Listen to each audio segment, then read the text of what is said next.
La candidate du Front National qui fend la foule. Un zénith bourré à craquer, nous disait tout à l'heure Adrien Gindre. Le zénith plein, c'est un petit peu plus de 6000 personnes. Et il faut que ce soit un meeting qui marque les esprits, nous disait Adrien Gindre. Il commence avec un petit quart d'heure de retard, ce discours, parce que les bus, les autocars des militants du Front National étaient coincés sur le périphérique parisien et avaient du mal à arriver. Vous voyez les drapeaux bleu, blanc, rouge, les marines présidentes. La candidate du Front National monte sur scène sur fond bleu, blanc, rouge, avec ce « Oui, oui pour la France ». Oui, la France.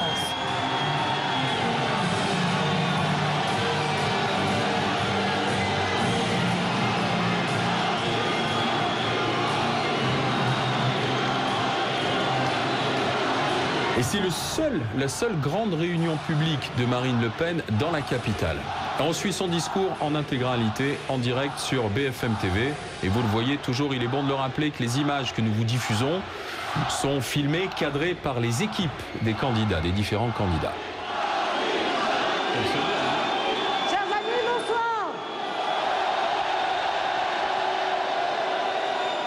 Bonsoir à vous tous. Bonsoir à tous les Français de métropole, d'outre-mer, de l'étranger. Bonsoir à tous ceux qui dehors n'ont pas pu rentrer dans cette salle et regarderont ce meeting grâce à une retransmission. Bonsoir.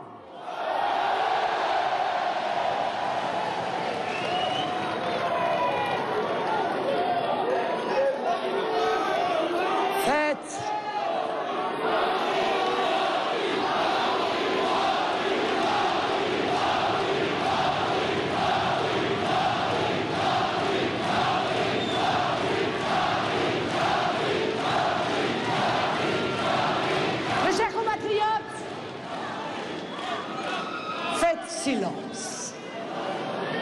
Faites silence et voyez entrer le mensonge appuyé sur l'imposture. Les voici précédés de leur inévitable faire-valoir, la trahison et le double langage. Ah, vous les avez reconnus. Nicolas Sarkozy, hier.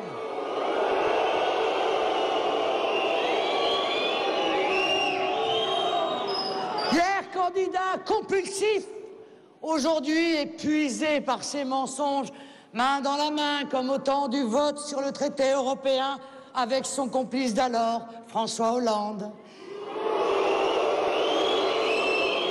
Qui, après l'avoir soutenu hier sur le traité européen, lui apporte aujourd'hui son appui pour transférer aux banquiers européens nos derniers pans de souveraineté en donnant toujours plus de pouvoir à la Banque Centrale Européenne. Et puis derrière eux, les utilités de toujours. Vous savez, les rabatteurs, les barons de ce bonneteau politique que le système nous propose, jouant chacun le rôle qui leur est dévolu. Le sénateur Mélenchon,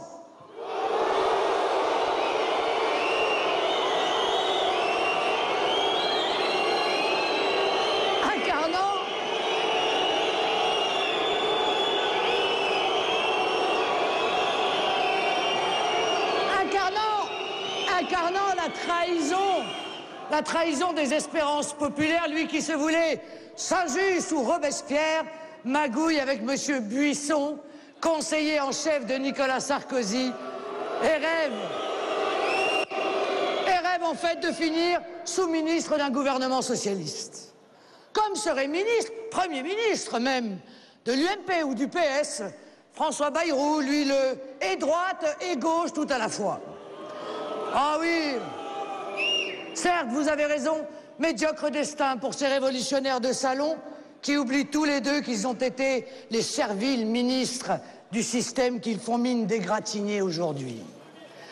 Car le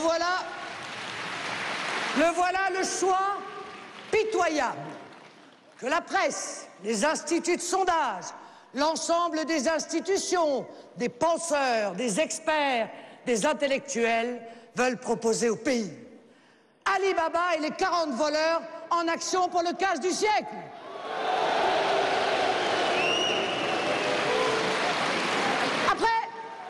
après avoir détroussé notre peuple depuis plus de 30 ans, lui avoir volé son pouvoir d'achat, détruit ses emplois à cause de leur choix insensé du libéralisme sans contrôle, de l'Europe et de la monnaie unique, après avoir anéanti notre sécurité, affaibli notre identité sous les flots d'une immigration massive, détruisant nos valeurs et pulvérisant la laïcité, cet art français du vivre ensemble. Voilà maintenant qu'il leur faut arracher à notre peuple sa dernière arme, son bulletin de vote. Ce petit rectangle de papier, riche pourtant de toutes les espérances, est d'abord celle du vrai changement.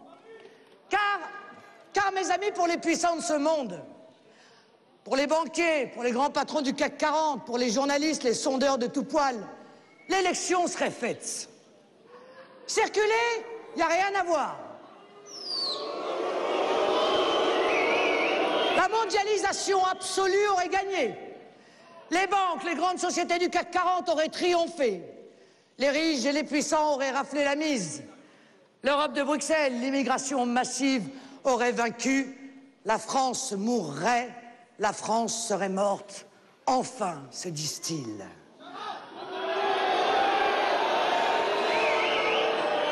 Enfin, notre destin serait ainsi écrit.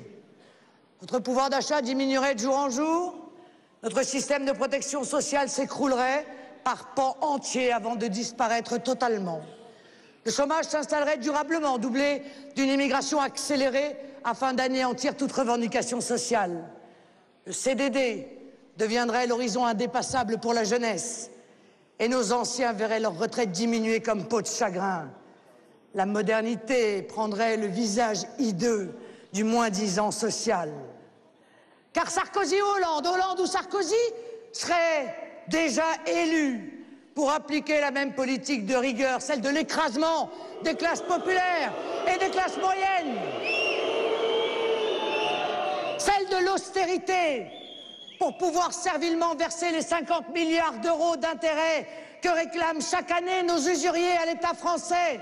50 milliards aujourd'hui, combien demain? Sarkozy, Hollande, deux enveloppes différentes mais la même soumission aux intérêts des gros, des riches, des puissants. Qu'importe le flacon pourvu qu'ils aient l'ivresse du pouvoir. Et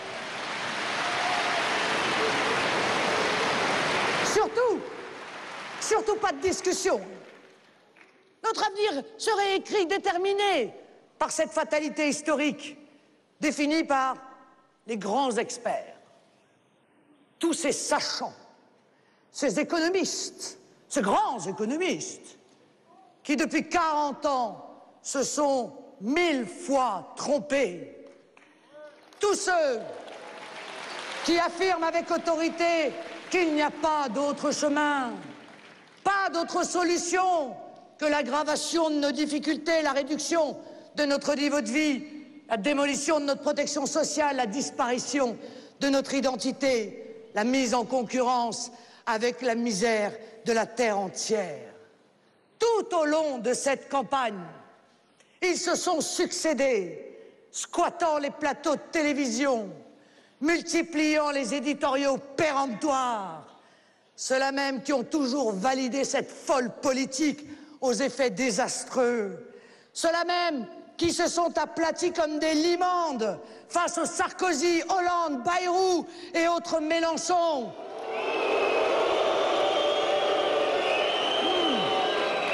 Toujours obséquieux et complaisant avec le système, arrogant et méprisant avec ceux qu'ils nomment les populistes parce qu'ils ont l'audace de défendre le peuple. Bouffis de suffisance et de morgue, les membres influents de cette petite oligarchie qui, elle, je vous rassure, ne connaît pas la crise, sont ceux qui pensent que les réseaux, le vedettariat à la télévision, la fréquentation des dîners du siècle valent 1000 fois mieux que votre bulletin de vote. Nous allons leur montrer qu'ils ont tort. Nous allons les remettre à leur place.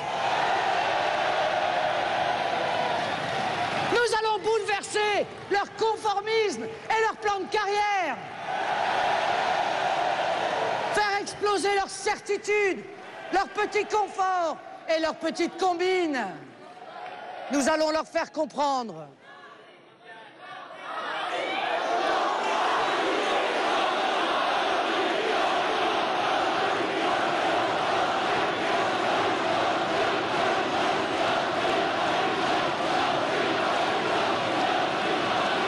Chers amis, nous allons leur faire comprendre, grâce à cette élection, que rien ne sera plus jamais comme avant. Messieurs, les aristocrates du système, mettez un couvert de plus dimanche prochain. Le peuple s'invite à votre table. Il vient reprendre son destin en main. Il vient reprendre ce qui lui appartient. Car dites-vous bien que vous ne réussirez pas à écarter le peuple français d'un choix déterminant pour son avenir. Vous ne le conduirez pas à l'abstention qui favorise le statu quo pour le détourner d'une campagne présidentielle que vous avez tenté de brouiller pour qu'elle s'éloigne des vraies questions. Les questions qui comptent. Le pouvoir d'achat, la souveraineté, l'identité, le chômage, l'immigration, la désindustrialisation, le logement, l'insécurité, la laïcité, l'Europe, les petites retraites, la santé, la dette, les valeurs auxquelles nous sommes si attachés, les sujets essentiels, loin des postures, loin des petites phrases, des concours puérils d'affluence artificielle dans des shows indécents de mégalos, débordant de fric en ces temps de crise, des carpet bombing de promesses fumigènes pour cacher l'essentiel, l'évident, le vital. Hélas, hélas pour ce système, nous sommes là.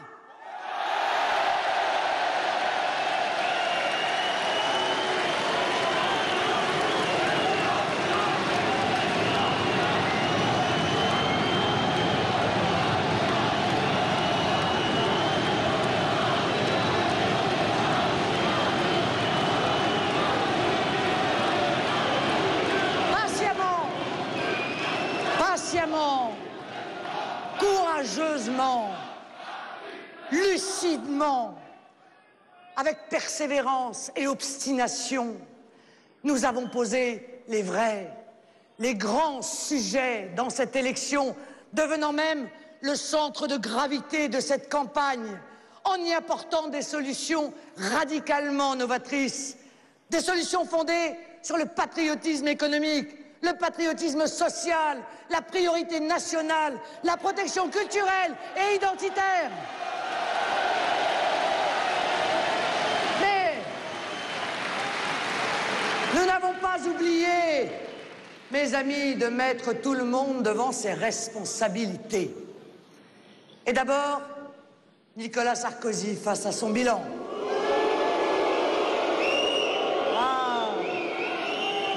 Tant aimé qu'on oublie qu'il a été président de la République après avoir été ministre à répétition depuis 20 ans. Alors, eh bien, il a fallu lui rappeler son quinquennat, ce quinquennat cauchemardesque que nous venons de subir, et malgré toutes les promesses, tous les discours, il a fallu lui rappeler la réalité, que le pouvoir d'achat s'est écroulé, que l'immigration a explosé, que l'insécurité s'est aggravée partout, que sa politique internationale est un fiasco aux conséquences incalculables de Tripoli à Bamako.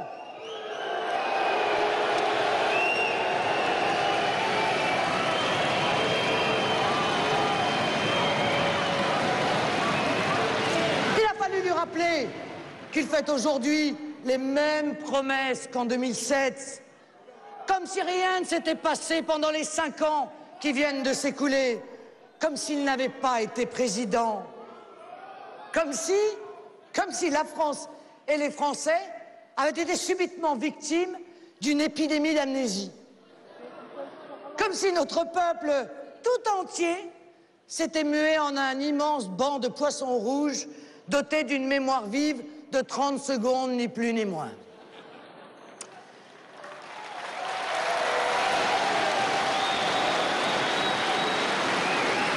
Nicolas Sarkozy, vous n'échapperez pas à votre bilan, à vos renoncements, à vos trahisons. Et vous n'échapperez pas à la sanction que vous méritez.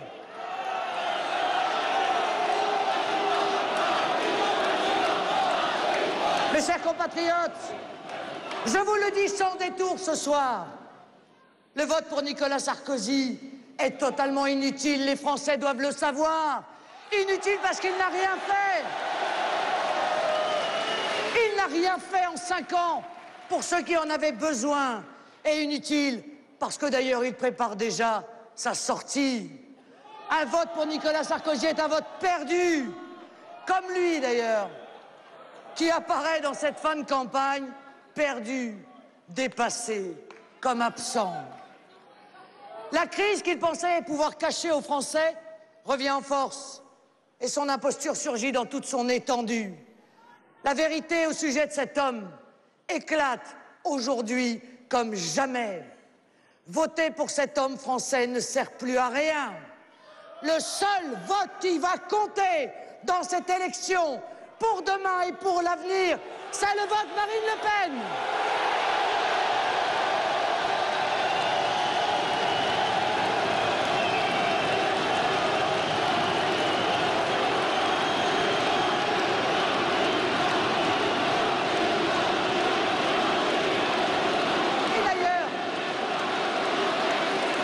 Et d'ailleurs, mes chers amis, honnêtement, c'est le seul qui les inquiète.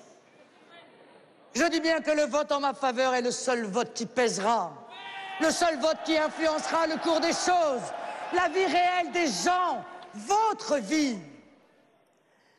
Mettre chacun face à ses responsabilités, c'était aussi mettre en lumière l'abandon par le Parti socialiste de la classe moyenne et des classes populaires, pour devenir un club de rencontres de bobos nantis.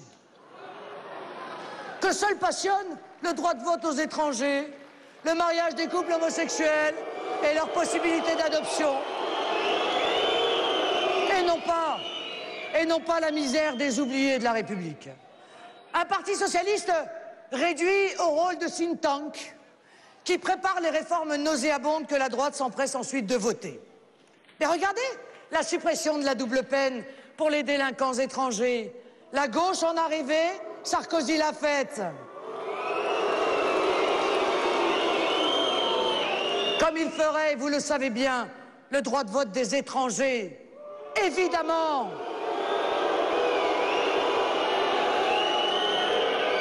Ah, il est beau le PS de François Hollande. Le banquier tranquille qui a laissé la corruption gangréner des fédérations entières de son parti, voler les pauvres, qui va à Londres, à la City, rassurer le monde bancaire en lui affirmant qu'il ne risque rien. Et se fait adouber par le Financial Times, qui le trouve très bon dans la politique de rigueur. Mettre chacun devant ses responsabilités, c'est aussi montrer les accointances, apparemment contre nature, mais apparemment seulement. Mélenchon-Buisson, copain comme cochon.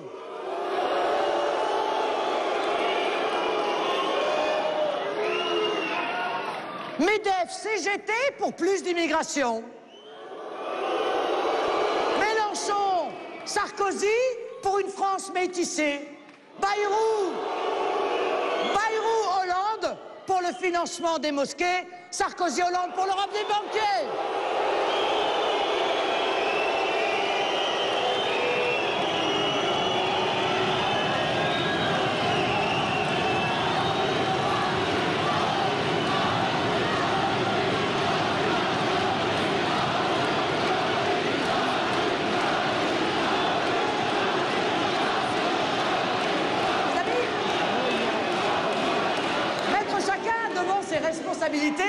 c'est enfin démasquer ces soi-disant programmes présidentiels, qui ne sont rien d'autre qu'un ensemble disparate de mesures catégorielles, comme des cautères sur des jambes de bois.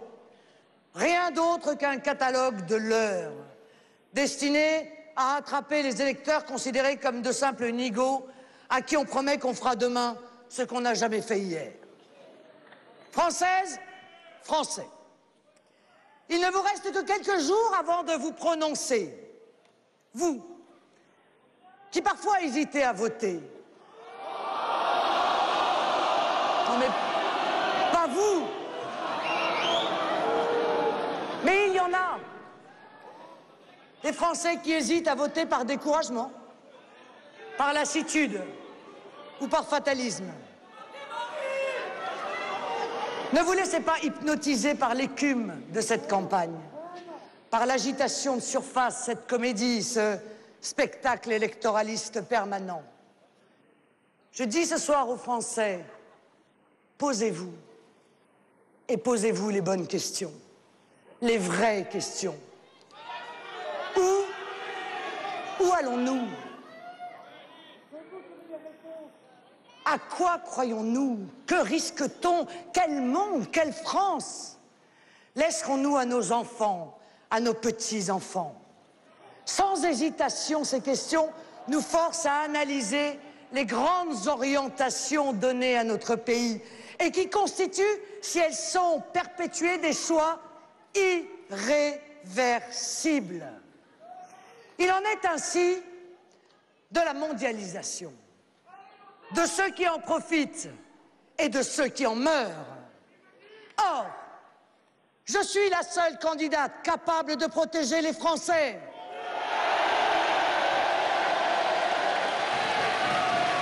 De les protéger face aux ravages de la mondialisation, de leur assurer une protection culturelle, car je suis l'exception française dans cette élection.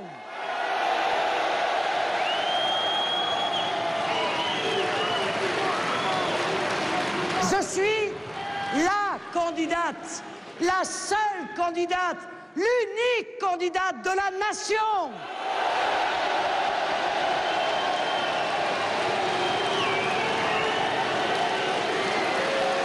Je suis l'unique candidate de la République française, de l'unité nationale, de la libre détermination du peuple français, peuple auquel je redonnerai une voix. Peuple français que je consulterai par référendum sur tous les grands sujets et auquel je donnerai la possibilité de choisir son destin grâce au référendum d'initiative populaire que j'inscrirai dans notre Constitution. Je suis la voix du peuple, celle qui porte haut et fort notre devise nationale de liberté, d'égalité, de fraternité. Allez, vous le savez bien. Vous le savez bien dans cette symphonie pathétique de menteurs associés, en admettant, imaginons-le un instant, même si c'est fou, qu'ils veuillent réaliser les réformes qu'ils vous promettent. Mais vous savez très bien qu'ils ne le peuvent pas. Ils sont tous emprisonnés dans ce carcan européen qu'ils ont eux-mêmes forgé, qu'ils nous ont imposé, qui nous maintient sous le joug du mondialisme, du capitalisme libéral financier. Oui, il n'y a pas de réforme possible, il n'y a pas de retour au plein emploi, il n'y a pas de restauration du pouvoir d'achat, il n'y a pas de maintien de notre protection sociale, de retour à l'école républicaine et d'arrêt de l'immigration, que si nous retrouvons notre souveraineté nationale.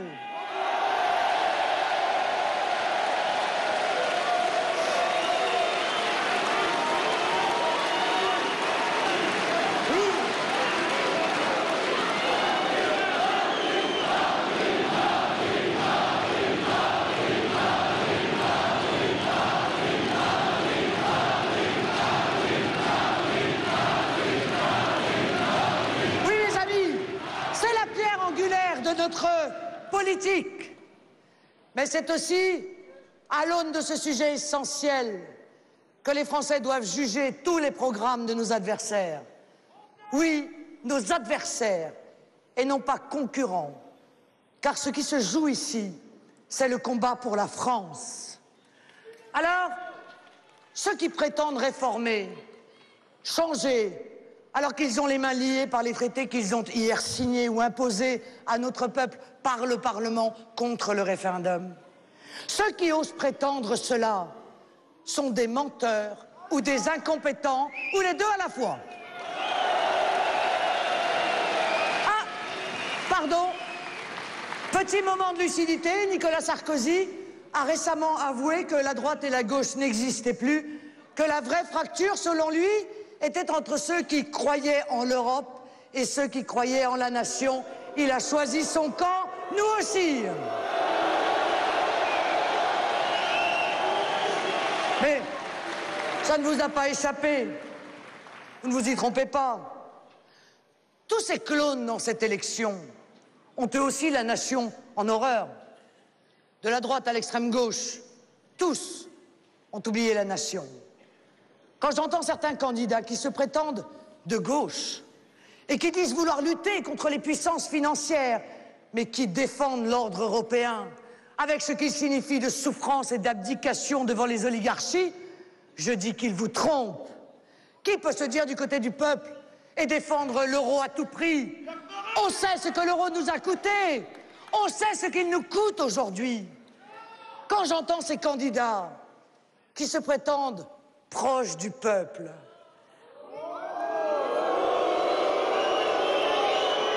vouloir continuer à lui imposer la potion amère de l'ultralibéralisme européen, celle-là même qui fait mourir les peuples grecs, portugais, irlandais et demain espagnols, italiens et français. Cette potion qui est en train de faire disparaître 50 ans d'acquis sociaux, je dis qu'ils vous trompent. Le vrai point de convergence de tous mes adversaires dans cette élection, c'est qu'ils ont fait une croix sur la nation et sur le peuple. Eh oui, l'Europe de Bruxelles est leur rêve commun. C'est leur moyen de dépasser la nation. C'est leur moyen de se débarrasser des espérances du peuple français. Et c'est, d'évidence aujourd'hui, le meilleur moyen qu'ils ont trouvé pour ruiner le peuple français au bénéfice de leur intérêt personnel et de celui de leurs amis. Alors, je le dis avec force, n'écoutez pas les discours mensongers sur l'Europe. Ce qu'ils nous vendent comme une solidarité européenne est en fait une solidarité entre les puissants. Ils nous vendent un peuple européen pour faire avancer leur immonde projet, mais ce peuple européen n'existe pas.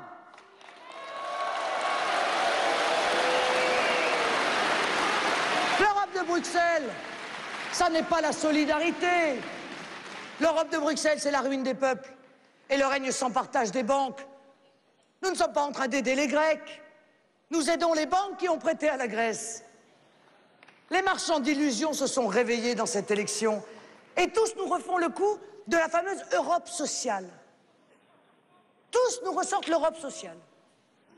Tous veulent encore nous appâter avec cette mauvaise blague. Je cite ces mots de 1978 prononcés par le premier grand fossoyeur de la nation, François Mitterrand.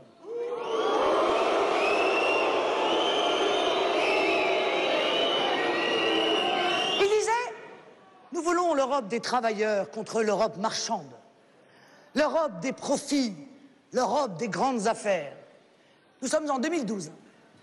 34 ans se sont écoulés depuis ces belles paroles et nous venons de placer 3 employés de Goldman Sachs aux manettes en Europe.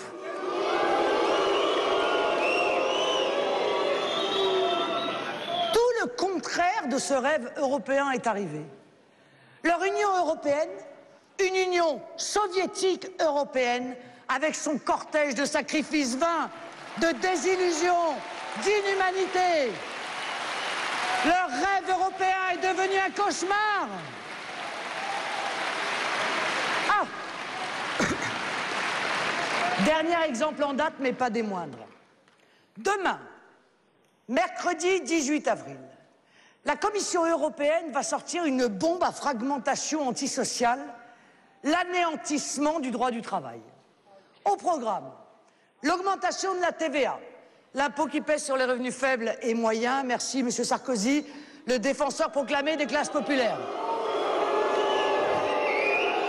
Mais aussi une super directive Bolkestein, avec la fin des restrictions à l'emploi des travailleurs roumains et bulgares aux 148 € de salaire moyen tout de même.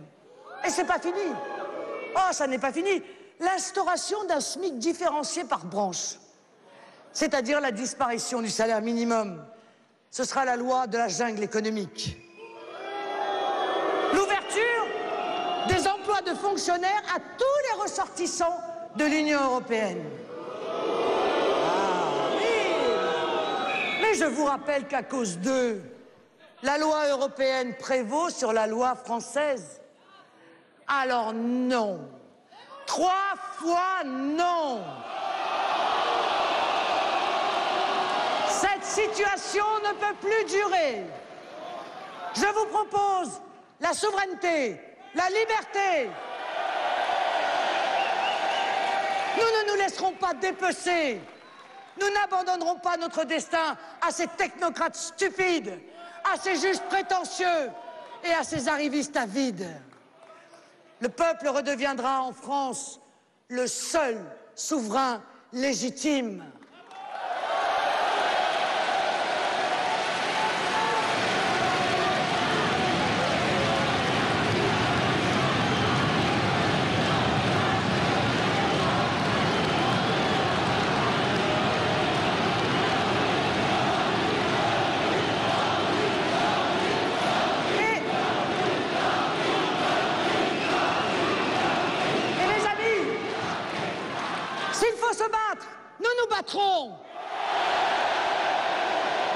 Nos aïeux l'ont fait avant nous.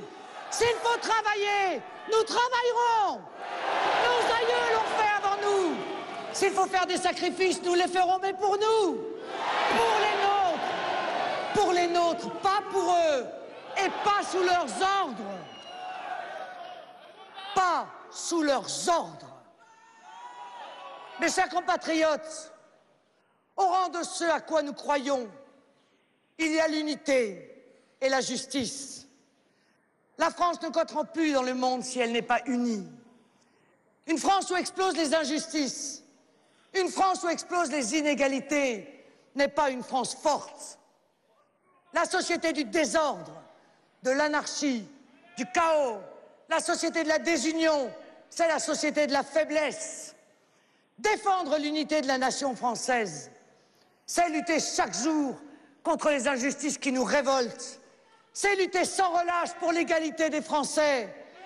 C'est naturellement s'opposer à ce qu'une infime minorité de prédateurs financiers toujours plus riches, mais aussi de profiteurs, de fraudeurs, de tricheurs, vivent au crochet d'une immense majorité d'employés, d'ouvriers, d'artisans, de commerçants, de fonctionnaires, de pêcheurs, de professions libérales et de petits entrepreneurs en un mot, vivent au crochet de ce monde de producteurs, de travailleurs qui fait la richesse de la France.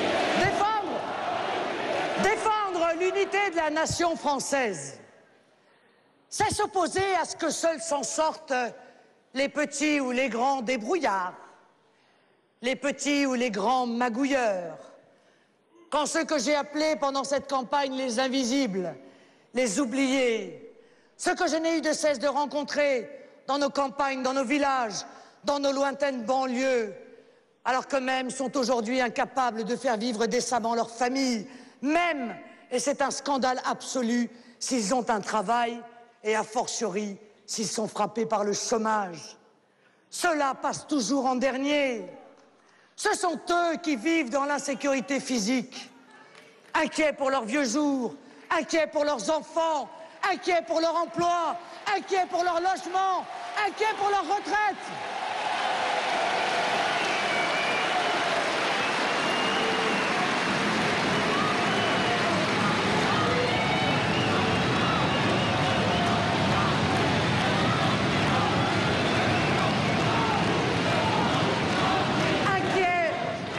Inquiets aussi par le glissement qu'ils ressentent de civilisation. À eux, l'on prend tout. Volés, rackettés, dépossédés par un système qui s'engraisse toujours du travail des mêmes. Il ne reste que les miettes que le système leur donne pour leur survie.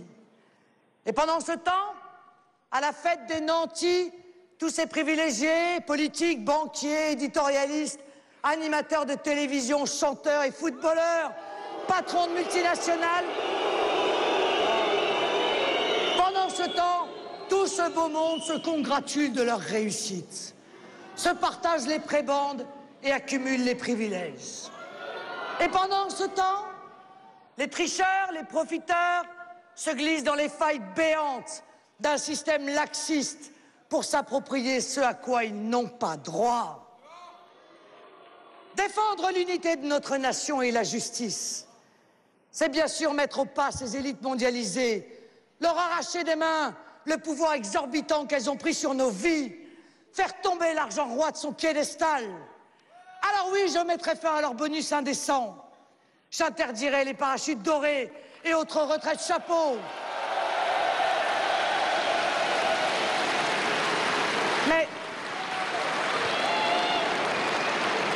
défendre l'unité de notre nation et la justice, c'est aussi rétablir des valeurs morales qui récompensent le travail, l'honnêteté, la droiture, l'effort et sanctionnent la triche, le vol, la paresse et l'argent facile.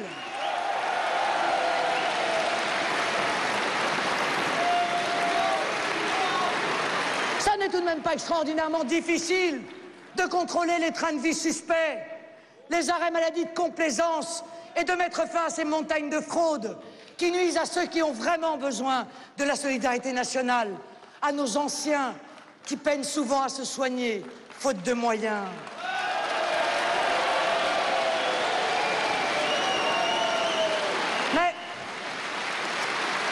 Mais mes amis, il faut avoir le courage de dire que la lutte contre les inégalités, la lutte contre les injustices est impossible dans une société ouverte à tous les vents mauvais de la mondialisation. Voilà pourquoi nous sommes les seuls défenseurs de la justice sociale, en étant résolument pour des protections ciblées aux frontières, parce que sans frontières, cette politique sociale est vouée à la disparition et le MEDEF le sait pertinemment.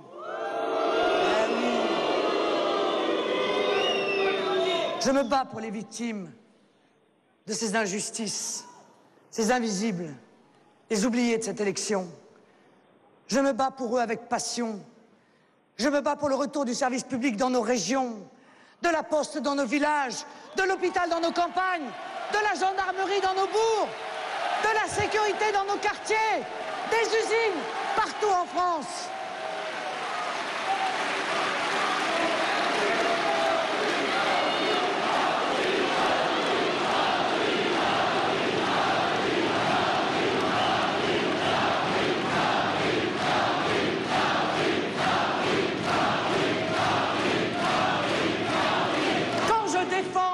L'égalité des Français seuls et contre tous, c'est parce que je ne pense qu'à eux, parce que je suis avec eux, au milieu d'eux. Je choisis l'égalité des Français contre le mondialisme, contre l'immigration de masse, contre leur appauvrissement, contre leur abandon et pour la prospérité française. Je choisis l'égalité des Français parce que je veux une nation unie et puissante. Mais cette égalité indispensable et nécessaire à l'unité nationale, elle doit se combiner avec la liberté, dont elle est à la fois le fondement et le résultat. Nous n'opposons pas la liberté à l'égalité.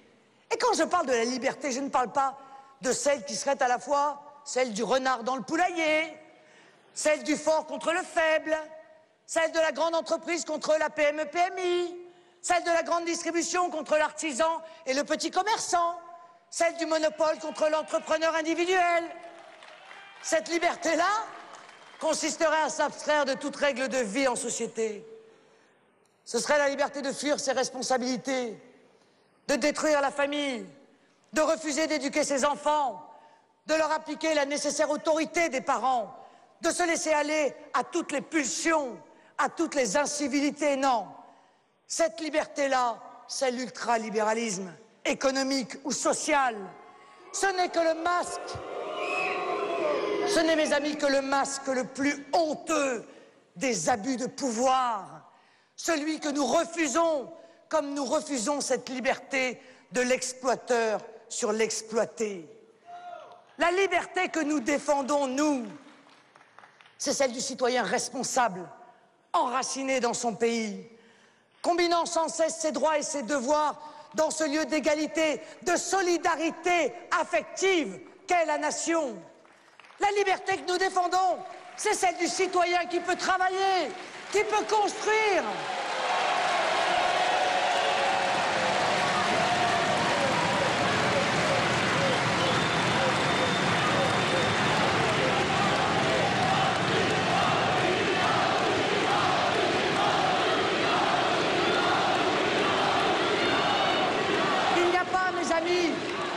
Il n'y a pas de croissance sans liberté de produire. Il n'y a pas de croissance dans ces résurgences passéistes du communisme qu'on ose encore nous resservir dans cette élection. La liberté qui permet la croissance, elle s'enracine d'abord dans la liberté intellectuelle retrouvée.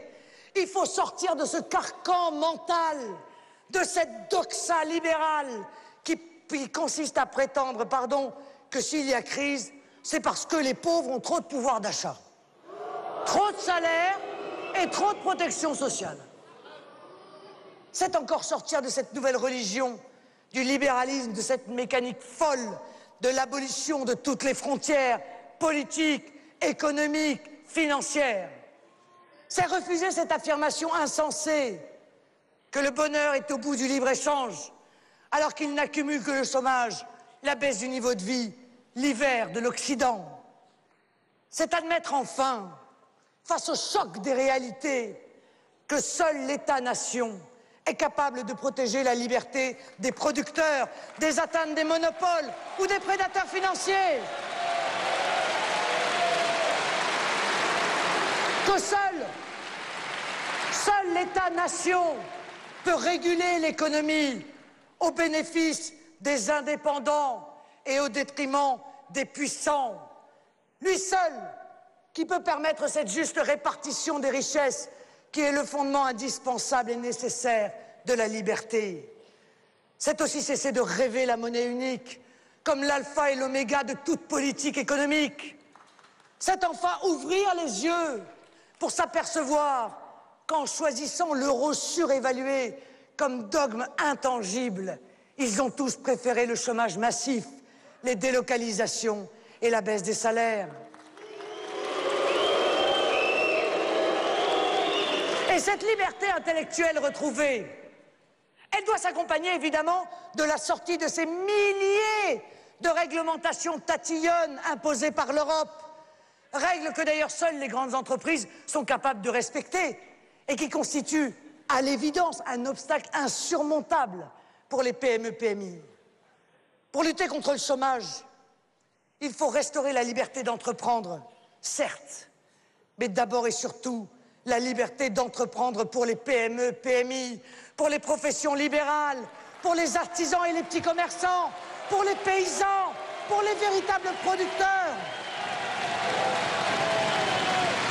pour ceux qui embauchent et qui pourraient le faire plus encore si on les libérait de la tyrannie fiscale, administrative et réglementaire qu'impose l'Europe et ses effets de seuil.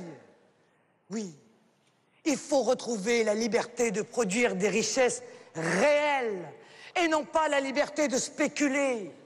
Il faut contrôler, bien au contraire, la liberté de la finance, de ce monde des entreprises virtuelles qui ne produisent que des richesses virtuelles que ces financiers de génie savent transformer en argent bien réel, celui-là.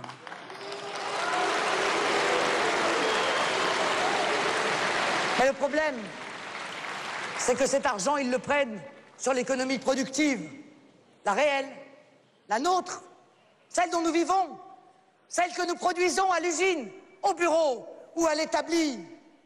Alors chaque fois que nous limiterons les excès de la finance, lorsque nous séparerons la banque de dépôt et la banque spéculative, chaque fois que nous créerons les nouveaux outils du financement des PME-PMI, chaque fois que nous leur rendrons de la trésorerie, que nous créerons la justice fiscale pour que les gros paient plus et les petits paient moins, chaque fois que nous limiterons le pouvoir et le territoire de la grande distribution et de ses centrales d'achat qui écrasent tous les producteurs, chaque fois que nous lutterons contre les ententes qui prélèvent 30% du pouvoir d'achat de chacun d'entre nous, nous recréerons la liberté véritable d'entreprendre. Nous favoriserons le retour de l'emploi et la restauration du pouvoir d'achat.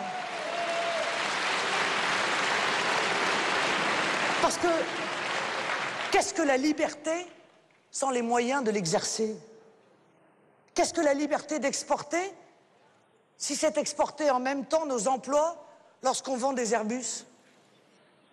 À quoi cela sert-il d'exporter dans le monde entier, surtout quand notre balance commerciale ne cesse de se creuser, d'être le 6e exportateur mondial, si nous sommes dans le même temps un des champions du monde du chômage de masse?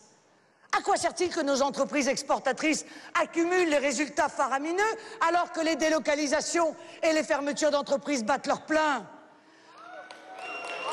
À quoi sert-il de verser des impôts à un État qui est le premier à délocaliser à l'étranger ou à acheter à l'étranger? Je pense aux chaussures de nos soldats, mais aussi aux voitures de nos policiers ou de nos gendarmes. Ce qui compte, bien sûr, c'est l'emploi des Français, des travailleurs français.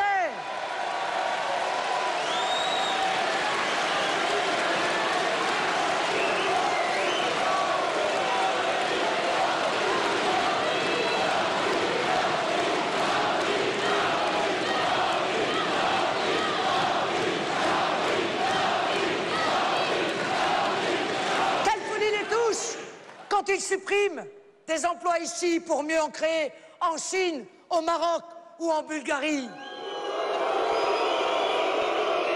Si je veux la liberté d'entreprendre, c'est au service de l'emploi des Français, c'est dans l'intérêt supérieur du peuple français. Je ne défends pas les travailleurs du monde, moi, je défends les travailleurs français.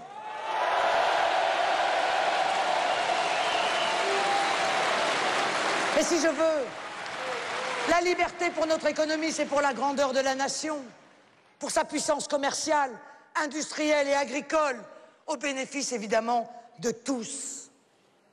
Vous l'avez compris, nos adversaires se drapent depuis peu, il est vrai, dans les pans du drapeau français. Ils font mine de découvrir, à 2 mois de l'élection, le produire français. Oui, ils essaient de nous singer, oh, très maladroitement, en parlant de retrouver un semblant de frontière. Ils osent même parler de protection aux frontières, comme tous les 5 ans d'ailleurs, pas trop quand même, hein. Juste un peu aux frontières de l'Europe. Ben oui, le seul but évidemment, c'est que cela serve à tromper les lecteurs de bonne foi. Comme si l'Allemagne, la Commission de Bruxelles et leurs propres traités le permettaient. Leur cynisme électoral est sans limite. Mais les scrupules ne les étouffent pas, c'est le moins que l'on puisse dire. Alors qu'ils n'ont jamais levé le petit doigt pendant des années, voilà qu'ils voudraient subitement défendre les emplois en France. Les voilà qui parlent de patriotisme économique. Les voilà qu'ils promettent d'être fermes avec les banques. Un peu comme ces parents qui s'avisent un jour de devenir sévères lorsqu'après 5 meurtres, leurs enfants sont aux assises.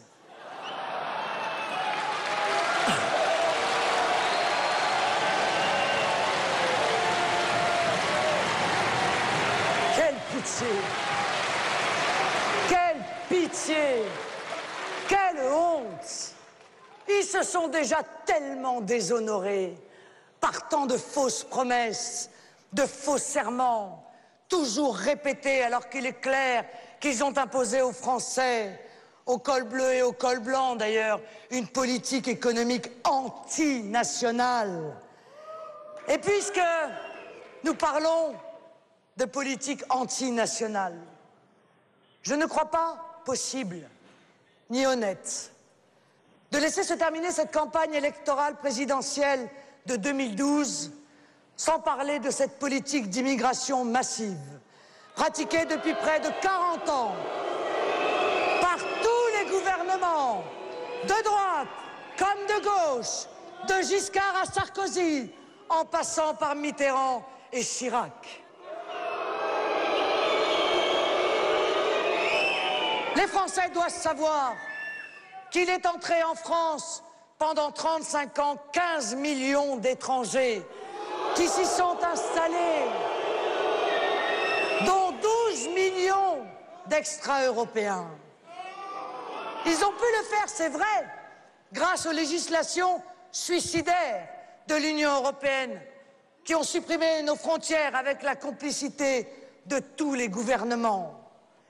Malgré toutes ces promesses, répétées cette fois-ci, le président sortant a été dans cette continuité et l'a même aggravée. Cette immigration massive ne peut pas être justifiée par un besoin de main-d'œuvre, puisque nous avions déjà un nombre important de chômeurs qui n'a cessé d'augmenter parallèlement avec la dette et l'immigration.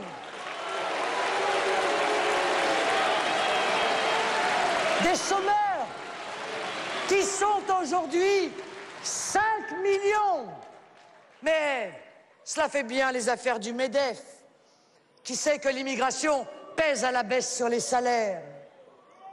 Il est évident que malgré les censures, les euphémisations des sociologues gauchisants, abrités derrière un antiracisme de pacotille, les Français prennent conscience de la force de mon message. Il y a un lien étroit entre l'immigration massive et les graves déficits sociaux de la France.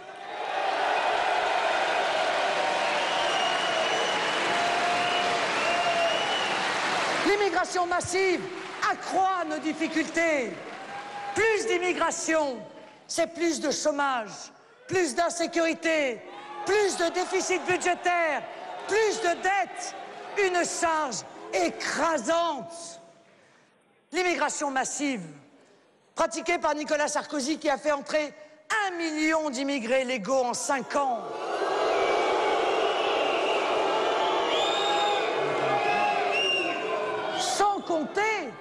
Sans compter les clandestins régularisés dans un des 27 pays de l'Union européenne qui peuvent s'installer librement en France. Et sans compter l'immigration clandestine directe, dont on sait qu'elle est beaucoup plus importante que ce qui est officiellement admis. Il n'est pas jusqu'à des ministres pour en tirer d'ailleurs tous les avantages personnels.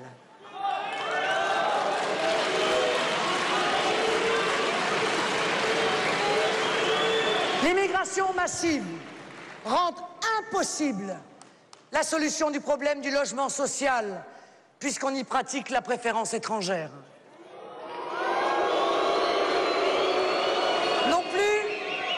Non plus celle de l'école, où s'installe le chaos. La sécurité intérieure et la défense nationale elles-mêmes sont très affaiblies, sans parler de notre système hospitalier contraint d'apporter des soins à l'ensemble de ces nouveaux venus. Je le dis, je le répète, vous l'entendez depuis de très nombreuses années. Les responsables de cette situation ne sont pas les immigrés, mais les politiciens de droite et de gauche que vous payez pour vous défendre et qui vous trahissent.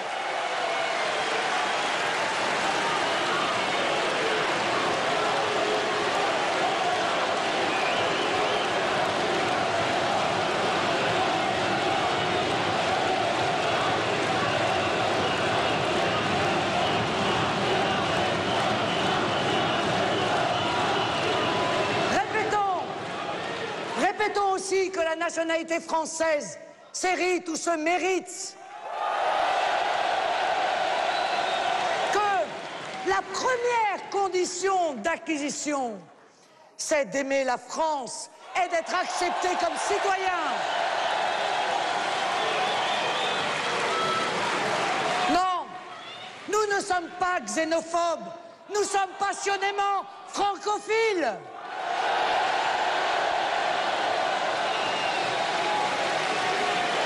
Nous ne voulons plus.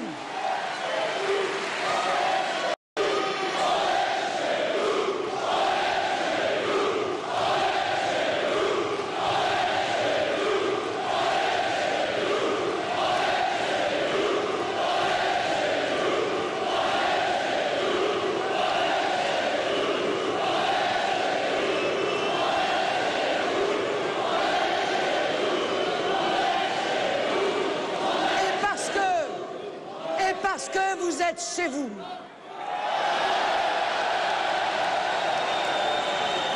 Vous avez le droit de ne plus vouloir de ces franco-algériens comme Mohamed Merah. De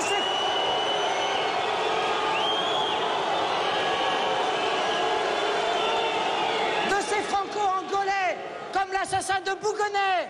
De ces franco-maliens comme le forcené de Paris. Nous voulons des Français amoureux de leur drapeau, fiers de leur pays. Alors, il faut savoir, et pour savoir, il faut garder les yeux ouverts.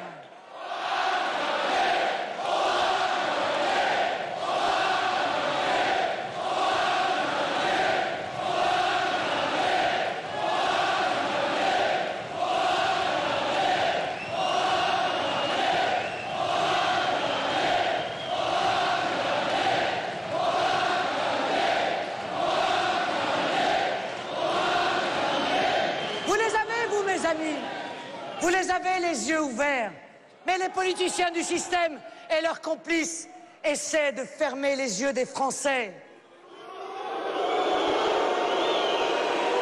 Si nous ne changeons pas résolument de politique à l'égard de l'Europe de Bruxelles, à l'égard de l'immigration massive et de la préférence étrangère, ce phénomène n'en est qu'au début du commencement. Le monde entier, sous la pression d'une démographie croissante de 7 milliards d'habitants et de l'appauvrissement des pays, va connaître des troubles graves et des émigrations massives.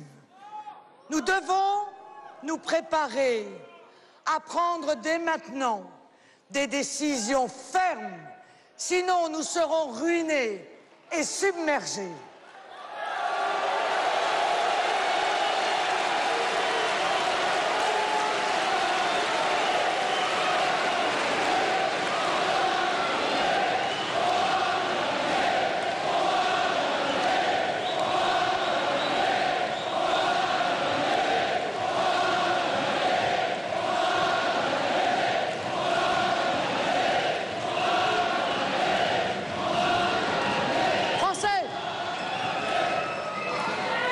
Je vous dois cette vérité dans sa cruauté, parce que je suis l'exception française dans cette campagne.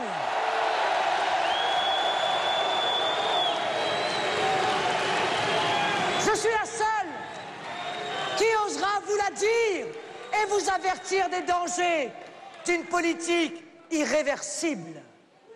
Je suis donc la seule à pouvoir changer de politique. La seule capable de mettre en œuvre une politique de renouveau national, protégeant les Français du pire et leur permettant d'espérer le meilleur par l'instauration de la priorité nationale dans la République française.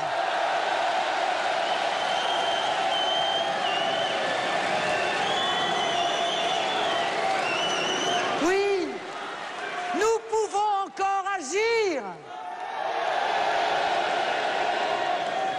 avant qu'il ne soit trop tard. Mais il n'est que temps. Car cette politique d'immigration s'est accompagnée du développement effréné du communautarisme, de la discrimination positive, serre au cœur de nos élites.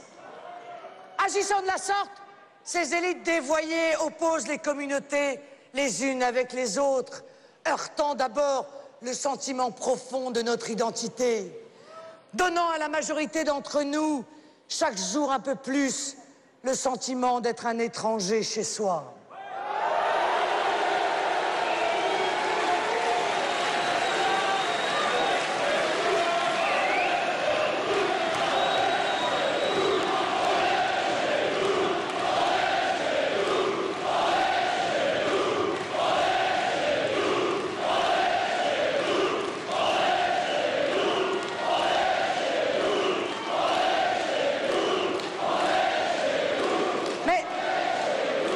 Vous n'êtes pas dupes du fonctionnement des élites. Pour eux, il faut opposer les Français les uns aux autres, les fragmenter en communautés, confronter les unes aux autres pour qu'elles ne s'aperçoivent pas qu'elles sont victimes ensemble de cette oppression économique, de cette exploitation devenue insupportable depuis que le libéralisme financier mondialisé est devenu leur seul critère de pensée, leur seul critère d'action, leur seul horizon. La fraternité, ce lien commun qui nous unissait tous entre compatriotes, il est brisé, fragmenté, détruit. Cette fraternité qui réconciliait la liberté et l'égalité, elle a disparu sous les coups du culte de l'argent roi, de la cupidité sans limite et du communautarisme triomphant. Voilà leur rêve, que l'État-nation ne soit plus qu'un champ clos où s'opposent les différentes communautés économiques, religieuses, sexuelles, dans des conflits incessants. Cette fragmentation est volontaire, tant le système a bien intégré la règle du diviser pour mieux régner.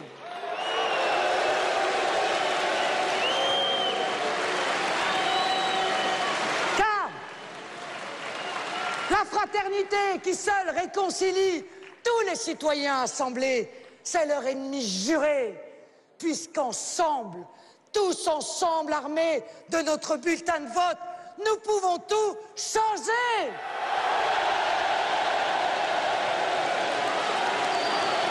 Nous allons tout changer.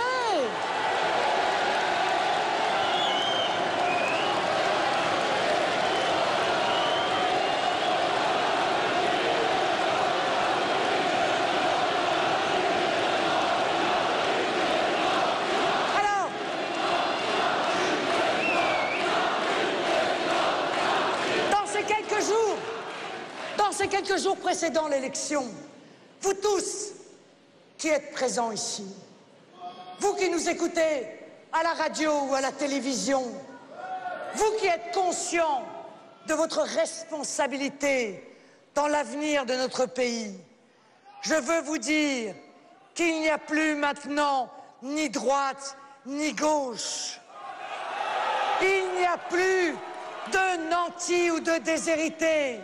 Il n'y a plus qu'un peuple français, un peuple blessé, un peuple excédé, un peuple qui n'ose même plus espérer, mais un peuple courageux, un peuple fier, un peuple digne, un grand peuple qui veut retrouver son unité, qui qui veut retrouver le sens profond de sa destinée. Une France convaincue qu'elle a un avenir, un futur. Et ce futur qu'elle exige, ce n'est pas celui de la rigueur, ce n'est pas celui de la récession, de l'appauvrissement, mais bien celui de la liberté, de la sécurité, de la prospérité.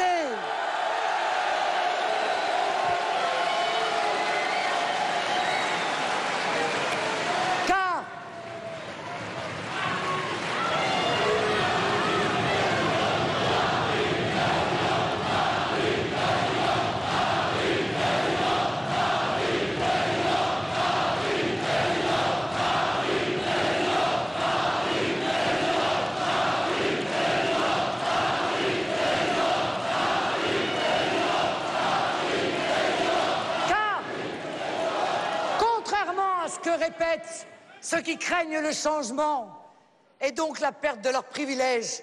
Nous ne sommes ni la discorde, ni la division. Nous ne sommes ni la peur, ni la crainte. Vous le voyez bien, vous le sentez bien. Nous sommes le grand parti du Rassemblement national.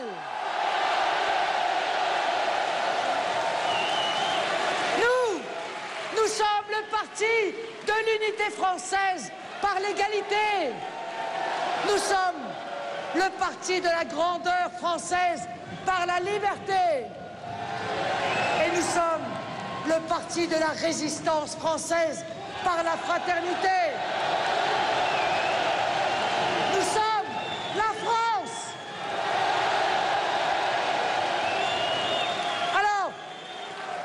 Alors dans ce moment essentiel où se dessine un véritable choix qui oppose la France et la nation contre le mondialisme et le capitalisme financier ultralibéral, le rôle qui nous est imparti est devenu primordial.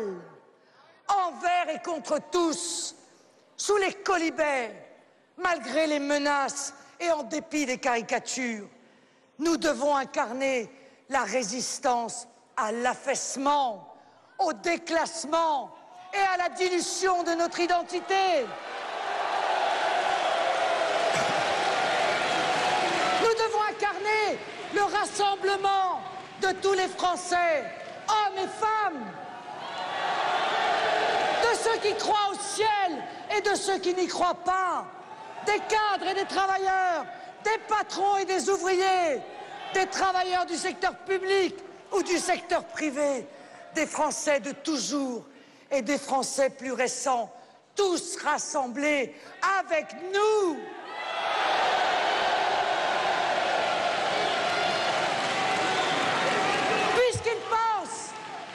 Puisqu'ils pensent tous que notre vie a encore un sens, que le destin se prend à bras-le-corps et que nous en sommes responsables, qui sera ce que nous en ferons et que seuls sont perdus les combats qui ne sont pas menés. Cette œuvre de réconciliation nationale, c'est nous seuls, c'est moi seul qui peux la mener. Car si l'amour de la patrie réside dans cet attachement charnel à la terre de France, à son histoire, à ses valeurs, à son identité, mobilise une partie des Français qui se croient de droite. Il ne faut pas oublier que la nation est née à gauche, dans le culte du citoyen, le respect de sa volonté électorale et dans la sanctification de l'école. Nation, cadre indépassable de la démocratie républicaine, où le citoyen enraciné peut exercer l'ensemble des libertés qu'il tient justement de son appartenance à la nation. Alors qu'aujourd'hui, la droite a jeté aux orties les valeurs de la patrie au profit des lois, du libéralisme mondialisé, au profit de la marchandisation de tous et de tout, puisque la gauche a abandonné la nation au profit d'un internationalisme de pacotille, puisqu'ensemble, droite et gauche, ont ainsi livré le patriote et le citoyen et le patriote à la mondialisation, à la loi de faire du profit et à l'abandon de son identité. Alors il n'y a plus ni droite ni gauche. Il n'y a plus aujourd'hui que l'espoir que nous incarnons, la réconciliation de la patrie et de la nation et de la patrie.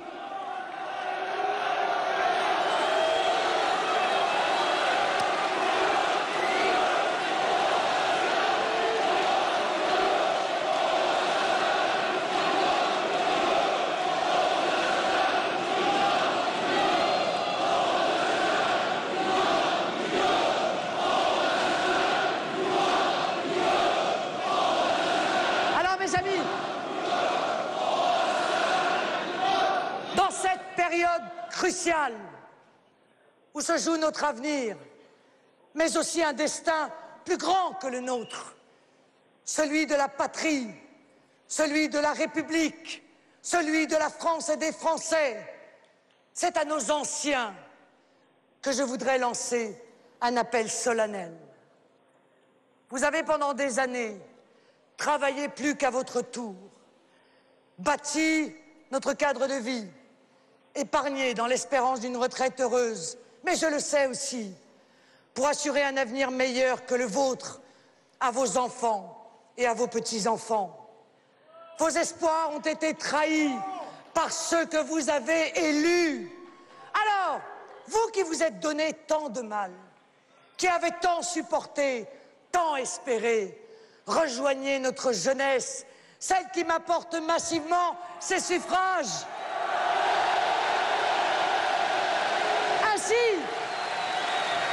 Ainsi, vous réaliserez ces magnifiques retrouvailles de l'audace et de l'expérience, de l'allant et du savoir, de la modernité et de la tradition. Car là encore, rien ne peut se faire sans que soient associés tous les âges de la nation, toutes les parties de la nation, toutes les sensibilités de la nation, toutes les forces de la nation. Faites-vous entendre.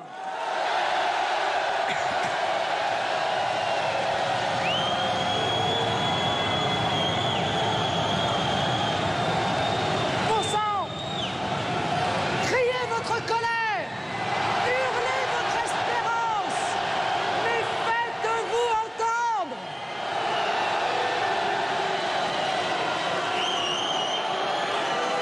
Bougez-vous. Cette élection est la vôtre. Dimanche, dites non la division, non la dilution, non la soumission, oui la France.